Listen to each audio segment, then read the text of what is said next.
السلام عليكم ورحمة الله وبركاته. بسم الله الرحمن الرحيم. الحمد لله ذي الفضل العظيم، والصلاة والسلام على النبي الكريم سيدنا ومولانا محمد وعلى آله وصحبه من بالصلوات والسلام عليه من الله سبحانه وتعالى له رحمة خاصة تعميم. سبحانك لا علم لنا إلا ما علمتنا إنك أنت العليم الحكيم، ولا حول ولا قوة إلا بالله العلي العظيم. أستغفر الله العظيم. Yang kita muliakan Imam Masjid Nurdin Hasanah hafizahullah, para alim ulama, guru-guru kita, orang-orang tua kita yang taat, yang saleh, yang berkah doa mereka, hujan masih diturunkan oleh Allah Subhanahu wa taala. Bapak-bapak, ibu-ibu, jamaah kajian Islam ba'dal maghrib Masjid Nurdin Hasanah, senantiasa kita berdoa kepada Allah Subhanahu wa taala semoga Allah mengampunkan dosa-dosa kita, baik dosa besar maupun dosa kecil, bahkan yang syubhat maupun yang makruh. Dan semoga Allah mengampunkan dosa-dosa kita, baik yang zahir maupun yang batin, yang kita sengaja maupun yang tidak kita sengaja, sehingga Allah meridai kita. Amin ya rabbal alamin. Pada minggu yang lalu telah kita pelajari untuk mengenal nama Allah Al-Mubdi'u dan Al-Mu'id, yaitu nama Allah yang bermakna yang maha menciptakan sesuatu tanpa ada contoh sebelumnya, dan Al-Mu'id yang menciptakan sesuatu dengan contoh sebelumnya. Pada malam hari ini kita akan berupaya ma'rifat kepada Allah Subhanahu wa taala melalui mengenal namanya Al-Muhyi dan Al-Mumit. Al-Muhyi dan Al-Mumit adalah nama Allah Subhanahu wa taala yang ke-61 dan yang ke-62. Al-Muhyi artinya adalah yang maha menghidupkan, dan Al-Mumit artinya adalah yang maha mematikan. Ahya yuhyi ihya'an muhyi, amata yumitu imatatan mumit. Isim fa'il. Tidak ada yang menciptakan bagi hidup dan mati melainkan hanya Allah Subhanahu wa taala, dan tidak ada yang menghidupkan dan mematikan kecuali hanyalah Allah Subhanahu wa taala.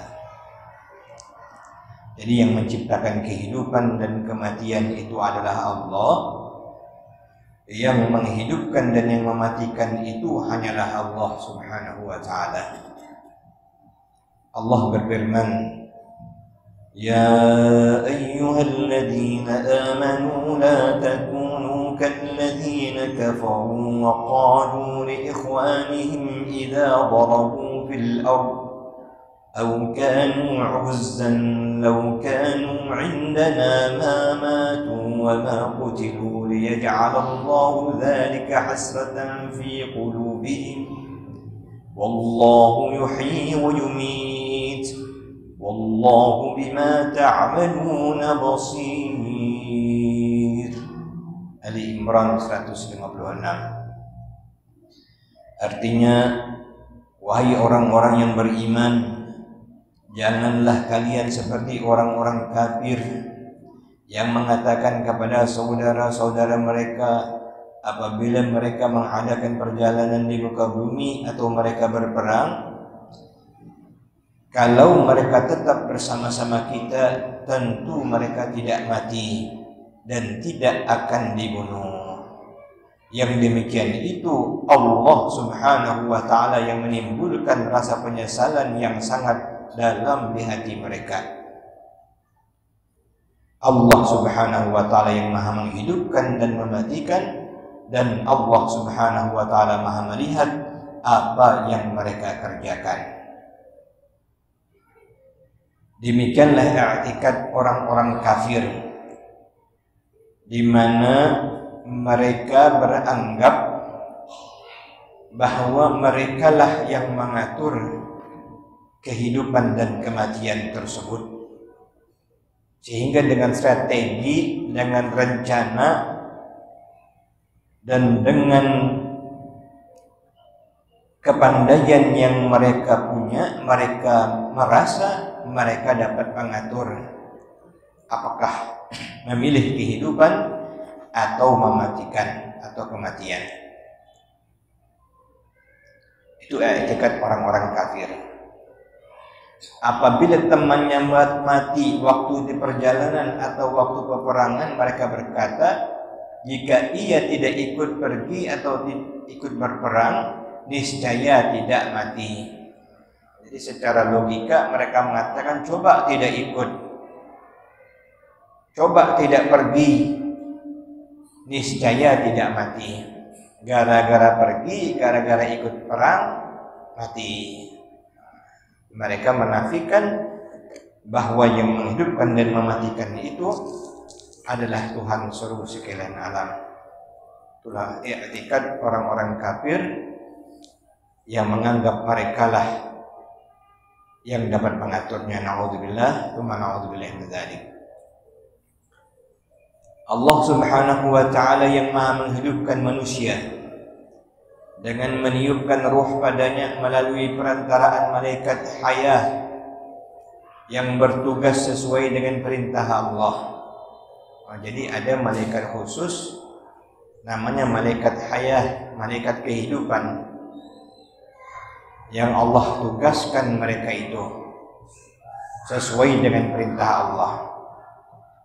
Menurut Imam Al-Ghazali, malaikat ruh atau malaikat hayah ini sekali bernapas maka keluar ruh menuju tempat-tempat yang sudah ditentukan oleh Allah. Ada orang misalnya di India hamil langsung melahirkan 11 orang bayi. Ada di internet itu ya. Nah, itu Allah telah tugaskan malaikat ruh, malaikat hayah tersebut, sekali hembus saja mereka itu keluar ruh menuju tempat-tempat yang sudah ditentukan Allah Subhanahu wa ta'ala. Wa nufikha fir ruh wa nufikha fihi ruh, gitu ya. Allah berfirman, wa nafakhtu fihi min ruhi.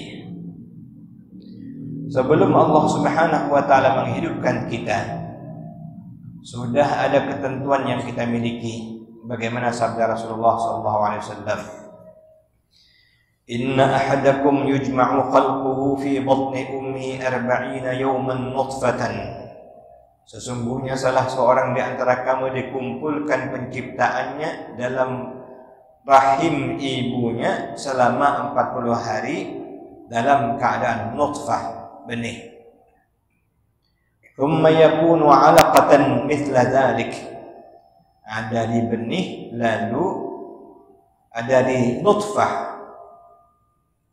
Itu dari sperma kemudian menjadi benih, thumma yakunu mudghatan, lalu menjadi segumpal darah, mithla dzalik. Thumma yursalu ilaihi al-malak, lalu diutus kepada janin tersebut malaikat. Fayunfakhu fihi ruh, lalu ditiupkan kepada janin itu ruh. Wa yu'maru bi 4 kalimat, diperintahkan dengan 4 kalimat, 4 perintah.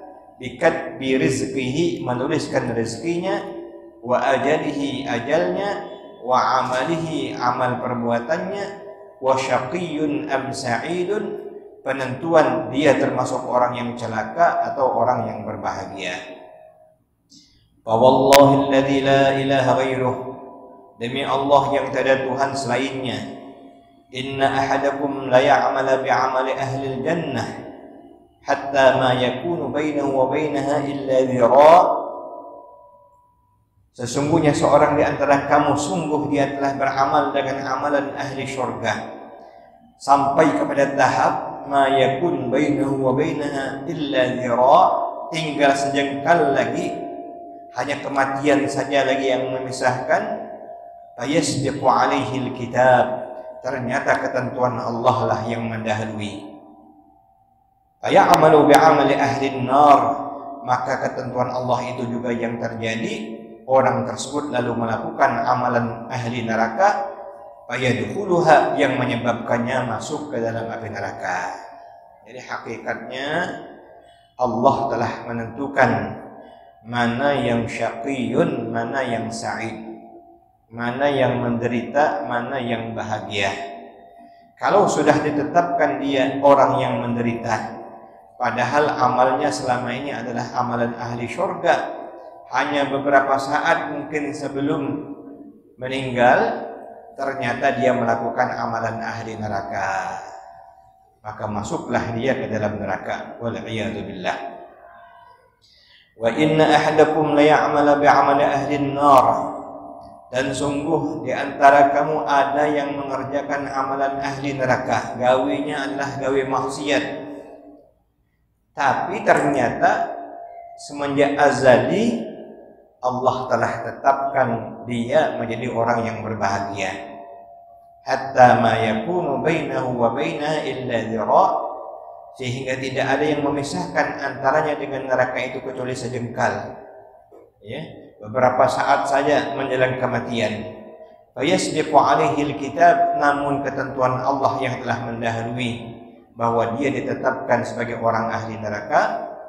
Faya'malu bi'amali ahli jannah, ternyata dia ditetapkan sebagai ahli syurga, walaupun gawinya gawe maksiat, ternyata menjelang kematian faya'malu bi'amali ahli jannah, dia beramal dengan amalan ahli syurga. Fayadkhuluha, ala sebab itu dia masuk ke dalam syurga.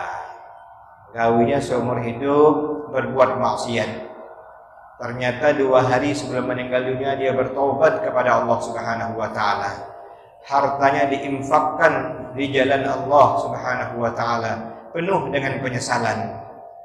Dipanggil Allah dalam keadaan husnul khatimah. Karena itu selalulah kita merasa takut, merasa khawatir, di samping kita merasa yakin dan penuh harap kepada Allah Subhanahu wa taala. Berdoalah selalu semoga kita termasuk min ahli jannah, ahli syurga. Semoga kematian kita adalah husnul khatimah, kematian yang sebaik-baiknya. Amin ya rabbal alamin. Ini hadis rawahul Bukhari dan juga rawahul Muslim. Nah, di sini ada hikmahnya. Hikmahnya kita setiap saat mesti menyadari diri kita bahwa kita sangat penuh dengan kekurangan, banyak dosa, banyak khilaf, banyak lalai. Jangan menilai orang lain. Selalu berharap yang terbaik, juga mendoakan orang lain yang terbaik.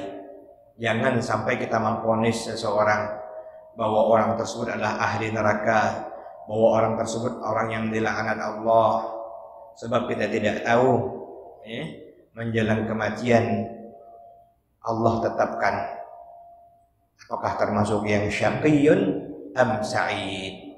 Namun kita wajib berhusnuzan, berbaik sangka kepada Allah Subhanahu wa taala, dan terus berdoa semoga Allah matikan kita dalam husnul khatimah. Amin ya rabbal alamin. Kata guru kita Syekh Muhammad Bakhit hafizahullah, Allah menciptakan manusia itu ada 4 golongan. Yang pertama, manusia yang amalnya di dunia baik dan sesudah mati masuk surga. Siapa mereka? Seperti para nabi, para wali-wali Allah, para salihin. Di dunia gawainya baik, setelah kematian ditempatkan ke dalam surga.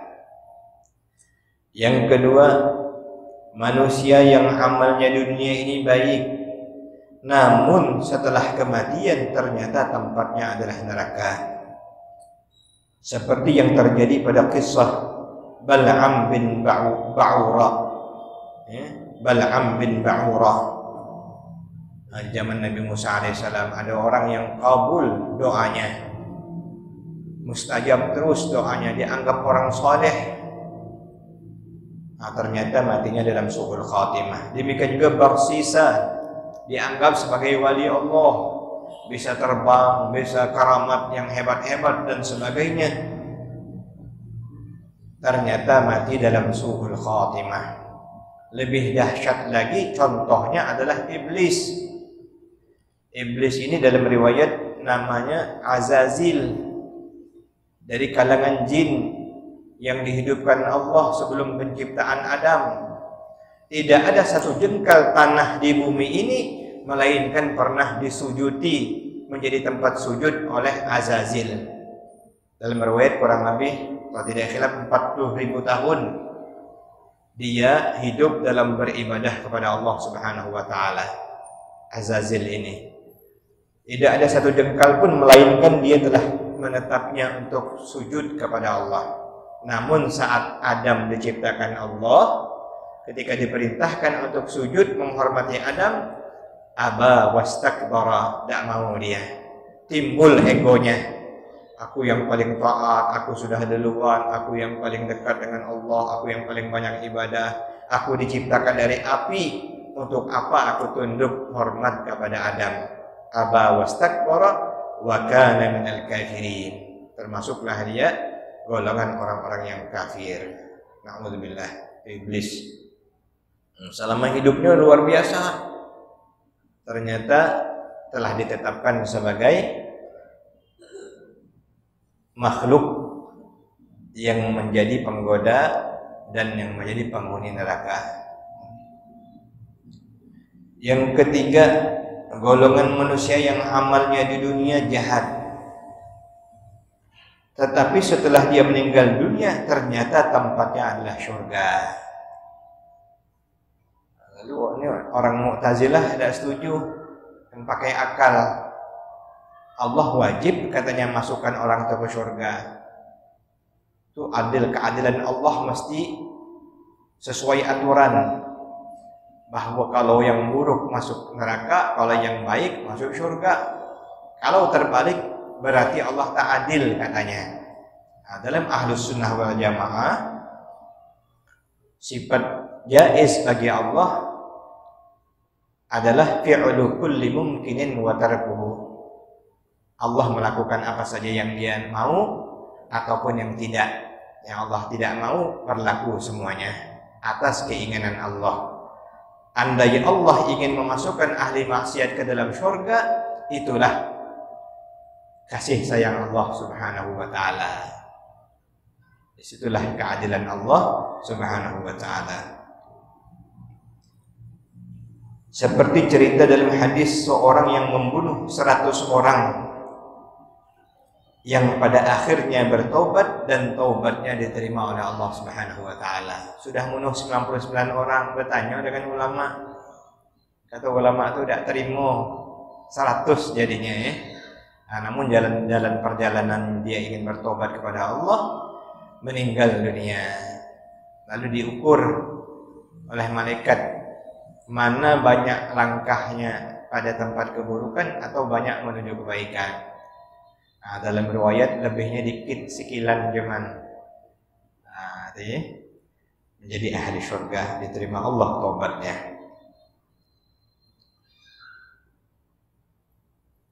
Yang keempat, golongan manusia yang amalnya di dunia jahat, maksiat, ingkar, dan sesudah mati ditempatkan dalam neraka.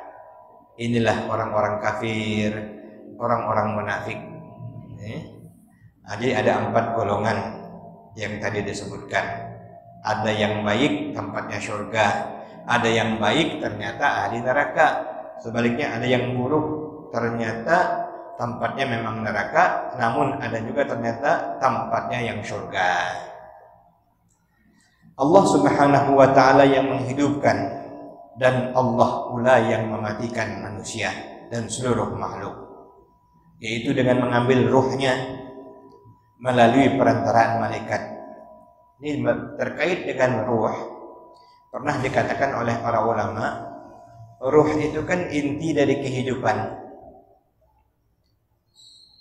Kalau tubuh kita sekarang waktu hidup ada ruh di dalamnya, lalu kita cubit kulit kita, terasa sakit.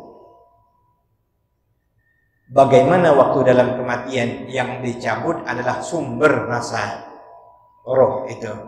Sebab kalau roh tidak ada, kulit ini tidak ada apa-apa pun, tidak jadi hal lagi. Tapi ketika roh itu dicabut, begitulah luar biasa. Luar biasa sumber rasa dicabut.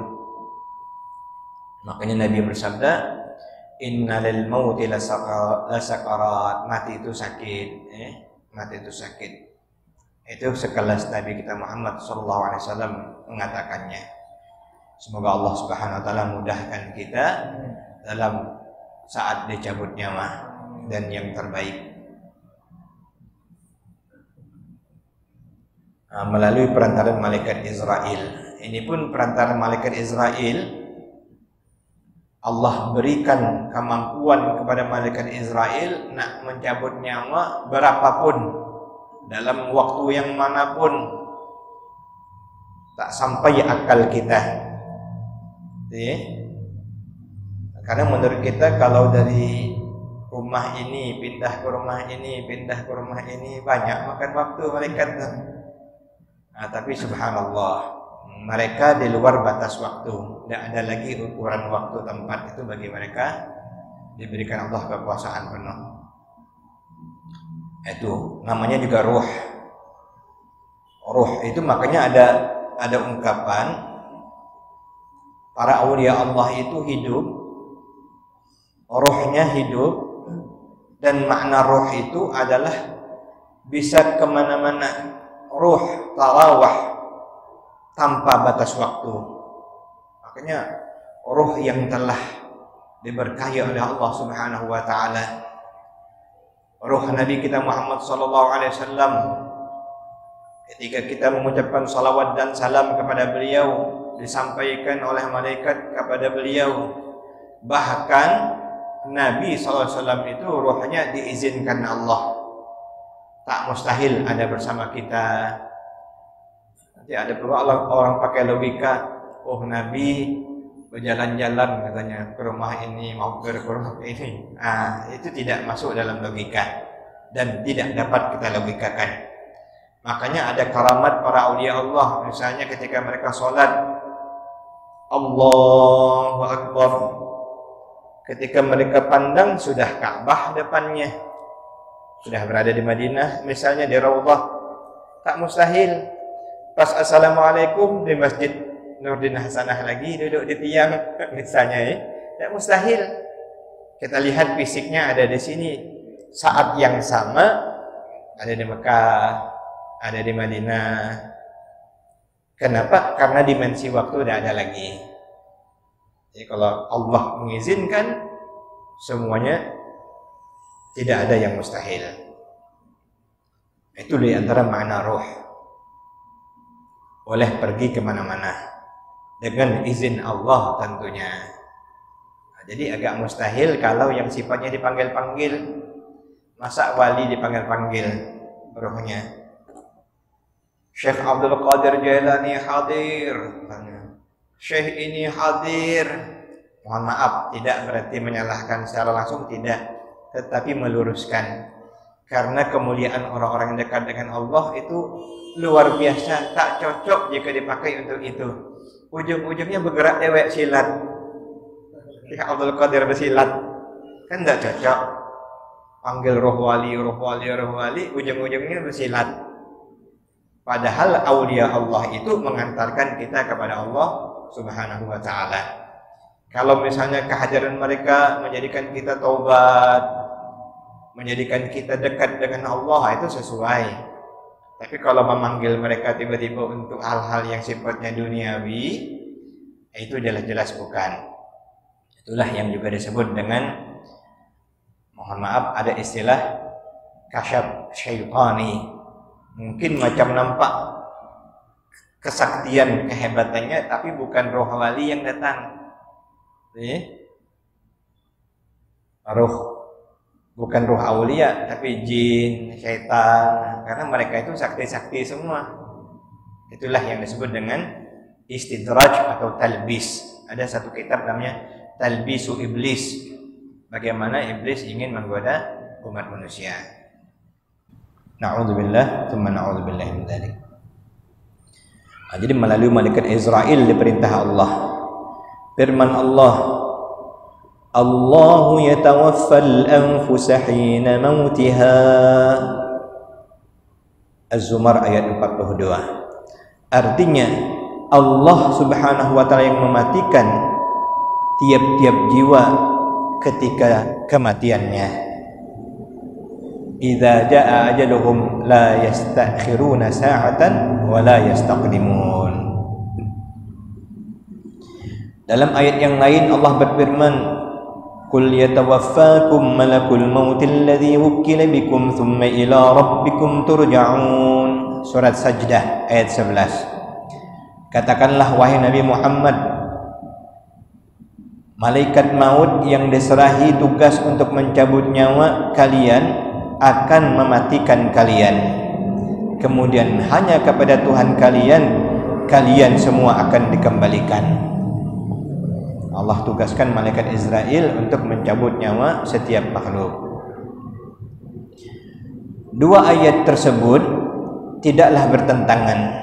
Ayat yang di atas dikatakan yang mematikan adalah Allah, sementara ayat yang kedua yang mematikan adalah malaikat maut.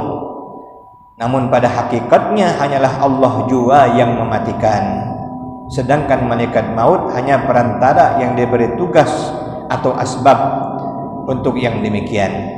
Apabila tidak ada izin dari Allah, malaikat maut tidak berdaya untuk mematikan seseorang. Itu semuanya adalah hakikatnya Allah, Al-Muhyi yang menghidupkan, Al-Mumit dan yang mematikan. Lalu ada kisah Fir'aun, ada juga kisah Namrud yang mengaku dia pandai menghidupkan dan mematikan. Dicontohkannya panggilnya orang, dua orang, sikok dibiarkannya, sikok dibunuhnya. Oh, tengok aku bisa menghidupkan, aku bisa mematikan, katanya ya. Tapi Nabi Ibrahim alaihissalam mengatakan Tuhanku begini, Tuhanku begini, mendatangkan matahari terbit di timur, tenggelam di barat. Coba kalian bisa tak dibalik? Ada kisah ya.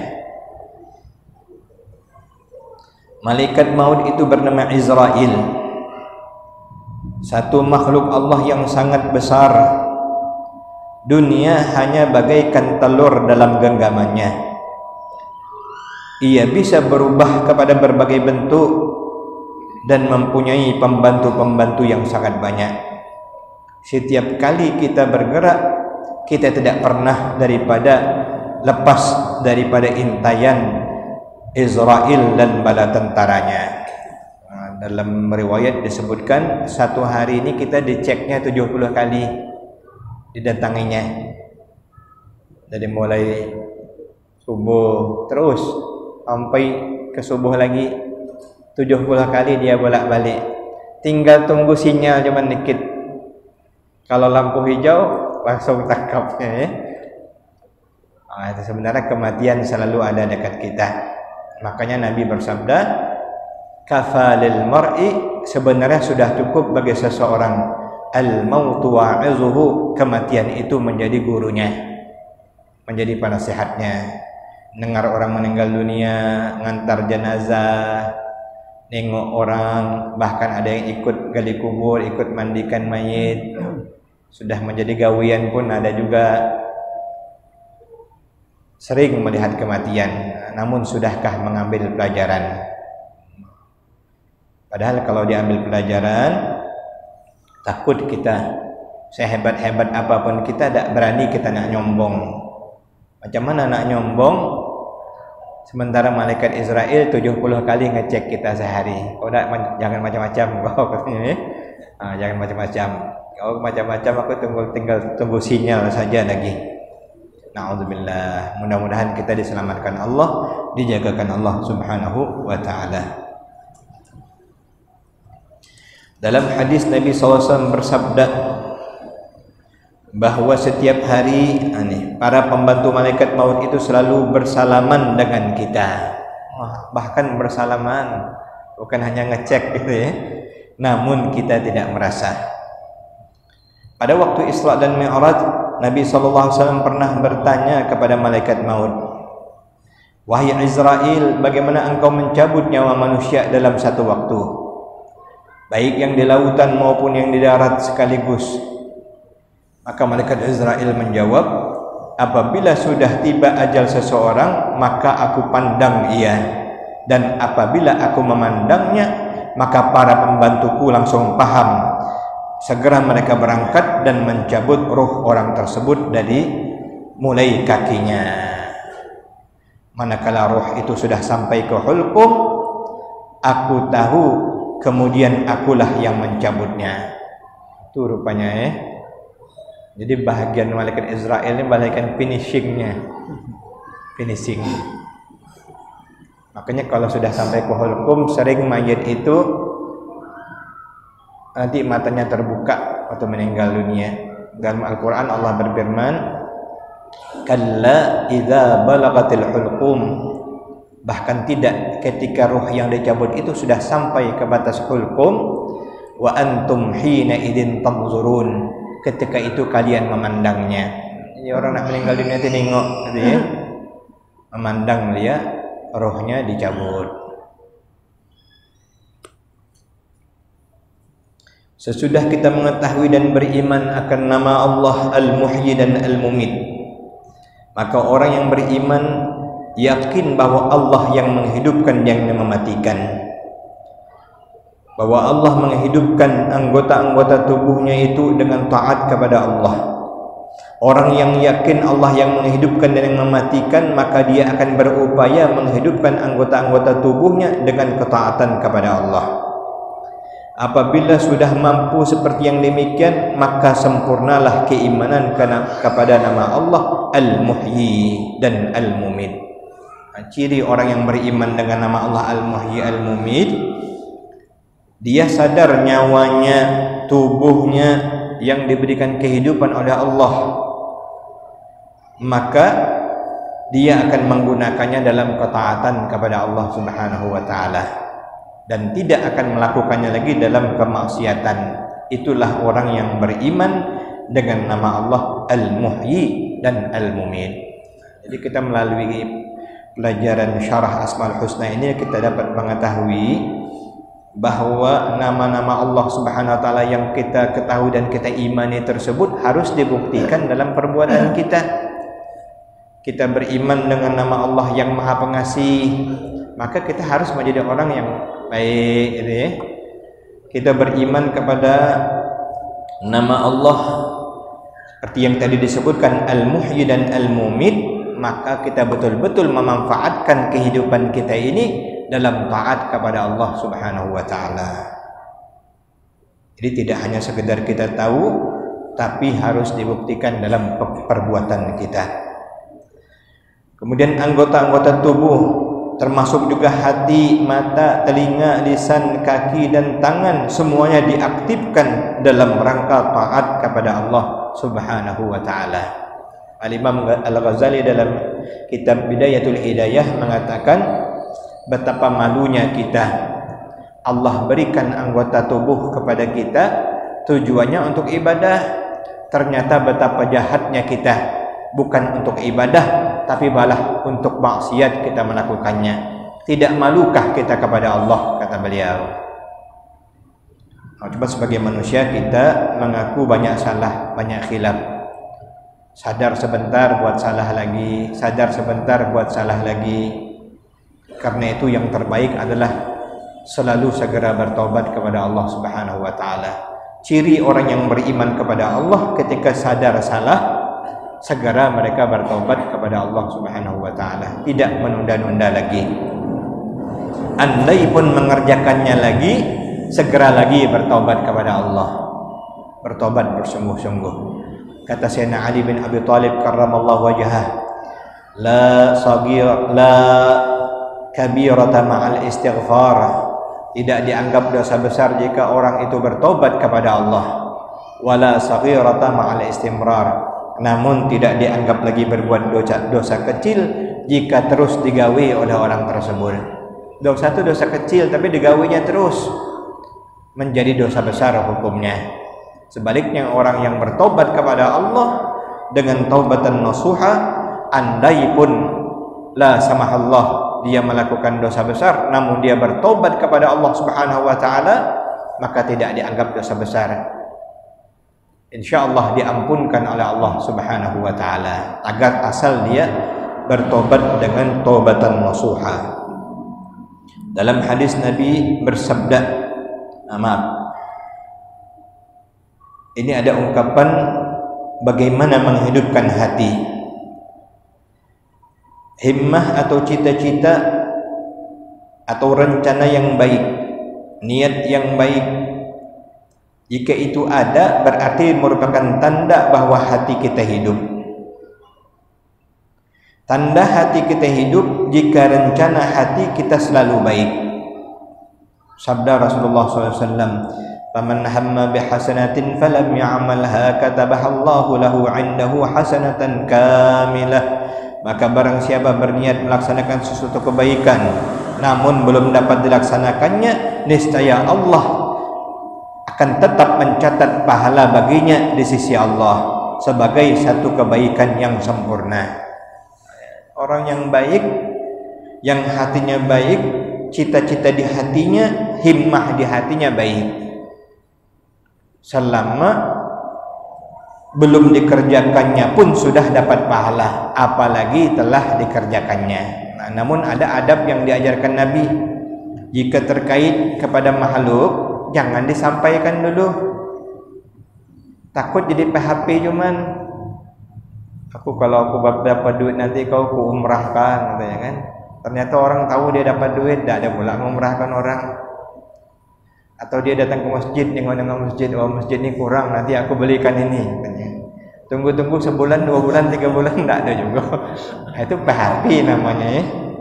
Nah, kalau ada cita-cita yang baik terkait orang, yang sifatnya ingin membantu, menolong, jangan disampaikan dulu kecuali sudah dilaksanakan.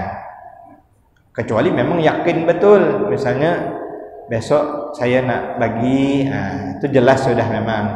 Tapi kalau PHP cuman itu bukan malah berpahala, malah berdosa nanti, karena jatuhnya bohong ya, dan membuat orang berharap-harap kepadanya. Zaman sekarang banyak Pak yang PHP ini. Baik kalau musim-musim tertentu PHP banyaknya kan. Jadi tenanglah. Tapi pada prinsipnya kalau niat itu ikhlas, timbul dari hatinya, ingin berbuat baik, dicatat Allah satu kebaikan walaupun belum dikerjakannya. Kalau dikerjakannya bisa jadi 2, bisa jadi 10, bisa jadi 70, bisa jadi 700, bisa jadi 7.000, bisa kepada lipat ganda yang tidak ada yang mengetahuinya melainkan hanya Allah Subhanahu wa taala. Jadi bagus, niat di hati itu bagus. Tapi bedakan dengan nazar. Nazar itu wajib nanti kalau nazar. Nazar nih yang macam PHP itu nazar tuh. Kalau sudah nyampaikan ke orang jatuhnya nazar. Sudah menjanjikan ke orang. Kalau tidak ada dipenuhi dia wajib kifarat nanti ya, bayar kifarat. Nah, demikianlah. Yang kedua, cirinya hati itu hidup dengan niat yang baik. Tadi himmah, yang kedua ini niat. Tanda hati yang hidup selalu punya niat yang baik. Suatu perbuatan yang boleh atau harus apabila diiringi dengan niat yang baik akan mendapatkan pahala. Seperti makan, tidur sekalipun. Kita mau makan, niat untuk ibadah, niat bersyukur kepada Allah, tidur supaya istirahat sehat, besok dapat ibadah, dapat bekerja, niat berusaha karena Allah, itu dapat pahala. Innamal a'malu binniyat. Kita belajar dengan niat, datang ke masjid pakai niat. Nak nuntut ilmu karena ingin mendekatkan diri kepada Allah, nak nuntut ilmu karena memenuhi perintah Allah dan Rasulullah, nak menuntut ilmu agar diridhai Allah, nak menuntut ilmu agar bertambah ilmu agama guna memperbaiki ibadah karena Allah, nak nuntut ilmu karena ada silaturahmi. Banyak niat-niatnya itu ya. Dapat pahala kita di sisi Allah Subhanahu wa taala. Kemudian yang ketiga, hati itu menjadi hidup yaitu dengan berkehendak baik dengan seluruh kaum muslimin dan muslimat, menginginkan kebaikan bagi seluruh orang muslimin dan muslimat. Itu tanda hati yang hidup. Jadi kita semuanya ingin orang baik, orang aman, orang sehat, orang mendapat kemudahan, orang diampunkan Allah, orang ditunjuki Allah, orang ditolong Allah. Bagi orang-orang Islam semuanya itu adalah ciri orang yang hatinya hidup. Karena itu bagus kita mengamalkan doa Allahumma ighfir lil muslimin wal muslimat wal mu'min wal mu'minat.